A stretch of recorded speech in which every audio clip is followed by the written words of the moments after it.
Hello everyone, welcome to the Arya tutorial. और आज हम सीखेंगे कॉल्स इन एरियर और कॉल्स इन एडवांस में आप कैसे जनरल एंट्री पास करते हो और ये क्या होता है in the chapter of share capital class 12th का।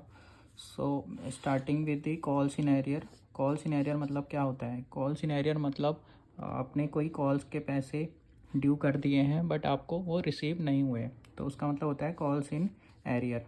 तो ये कंपनी के लिए नुकसान होता है, तो इसलिए इसको हम डेबिट कर देते हैं। तो इसकी जनरल एंट्री क्या होगी विद एग्ज़ाम्पल, वो हम देखेंगे। फॉर एग्ज़ाम्पल, आपने जो फर्स्ट कॉल है वो 100 रुपीज़ की है, लेकिन उसमें से आपको जो है 40 रुपीज़ रिसीव नहीं हुए हैं। 40 रुपीज़ नहीं रिसीव्ड हुए हैं, तो इसकी क्या जनरल एंट्री होएगी? Bank account debit 60 rupees, calls in arrear account debit 40 rupees to share capital 100 rupees. तो यहाँ पे जो कॉल्स इन एरियर है वो 40 रुपीज़ से डेबिट हो रहा है, क्योंकि ये कंपनी के लिए नुकसान है। और आपने टोटल फर्स्ट कॉल की थी 100 रुपीज़ की, तो आपको फिर कितने रुपये रिसीव्ड हुए? Only 60 rupees. ठीक है, तो 40 रुपीज़ का कंपनी को जो है नुकसान हो गया। ठीक है, इसलिए कॉल्स इन एरियर डेबिट हो गया 40 रुपीज़ से। फिर ये जो कॉल्स इन एरियर है इसको हमें क्लोज़ करना होता है क्रेडिट करके, जब हम शेयर फॉरफिट करते हैं। ये आप आगे आने वाले वीडियोस में सीखोगे कि फॉरफीचर क्या होता है। तो अभी के लिए आपको बस ये जानना है कि फॉरफीचर का मतलब होता है शेयर को कैंसिल करना। तो ये जो कॉल इन एरियर आपने यहाँ पे डेबिट किया है, इसको आपको फॉरफीचर के टाइम पे क्रेडिट करके क्लोज़ करना होता है। ठीक है, तो ये था कॉल्स इन एरियर वाला।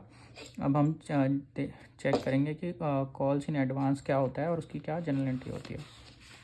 सो कॉल्स इन एडवांस मतलब होता है कि आपने कोई कॉल अभी ड्यू ही नहीं करी है बट उसके आपको पहले ही पैसे मिल गए हैं, तो ये कंपनी के लिए एक लायबिलिटी होती है, यानी एक नुकसान होता है ये कंपनी के लिए।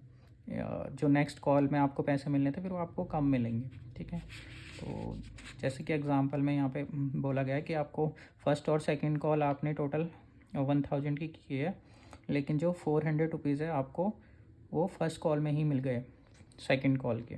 ठीक है, रिलेटेड टू सेकंड कॉल। तो इस केस में जनरल एंट्री क्या होगी? Bank account debit 1400, share first call 1000, calls in advance 400। तो आपको यहाँ पे टोटल 1400 रुपीज़ मिलेंगे, जो कि 1000 आपके फर्स्ट कॉल के रहेंगे और 400 आपके सेकंड कॉल के। तो ये आपके लिए एक लायबिलिटी हो गया। ठीक है, लेकिन जब आपको सेकंड कॉल के नेक्स्ट टाइम पैसे मिलेंगे तो आपको ये 400 रुपीज़ नहीं मिलेंगे, 400 रुपीज़ कम मिलेंगे। तो फिर जनरल एंट्री क्या हो जाएगी? Bank account debit, calls in advance account debit to share second call.